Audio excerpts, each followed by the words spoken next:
স্বপ্নের মতো এক অভিষেক। 2 ইনিংস মিলে 9 উইকেট নিয়ে ঢাকা টেস্টের দলীয় সাফল্য না পাওয়ার হতাশাটা কমিয়েছেন পটুয়াখালীর টাউন কালিকাপুর থেকে উঠে আসা তরুণ off break bowler Sohag Gazi. Dhaka টেস্টের প্রথম দিনে উইকেটে কিছু না থাকার দিনেও সোহাগ নিয়েছিলেন 3টি উইকেট। তবে বাংলাদেশের টেস্ট ক্যাপ মাথায় তোলার আগে মসৃণ ছিল না তার উঠে আসার গল্প, ছিল না ক্রিকেটে আসার জন্য অঢেল কোনো সুযোগ। অনেকটা একক প্রচেষ্টার পর সোহাগ এখন জাতীয় দলের সদস্য।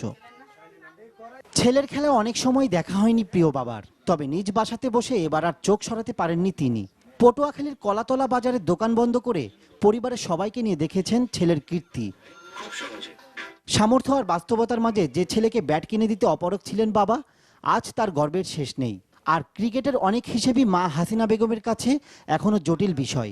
তবে তিনি বুঝতে পেরেছেন দেশের জন্য প্রিয় সন্তান ভালো কিছুই করেছে।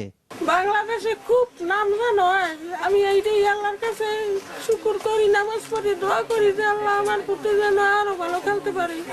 তখন আমি চাকরি করি, তখন আর ব্যাট কিনে দেবো, তখন আমি বলছি তক্তা দিয়ে বানাই দেবো। আমি কোনো কান্নাকাটি করে পড়ছে, তখন দোকানে যে 200 টাকার একটা ব্যাট দাবি করছে, আমি 150 টাকা দিয়ে একটা ব্যাট কিনে দিই।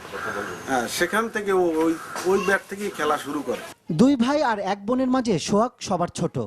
বড় ভাই শাহিন সবসময় সোহাগকে দিয়েছেন অনুপ্রেরণা। আমার বাবা অনেক সময় বলছে যে এটা কর, পড়ালেখা কর, এটা সবসময় ছিল যে আমার ক্রিকেটার হইতে।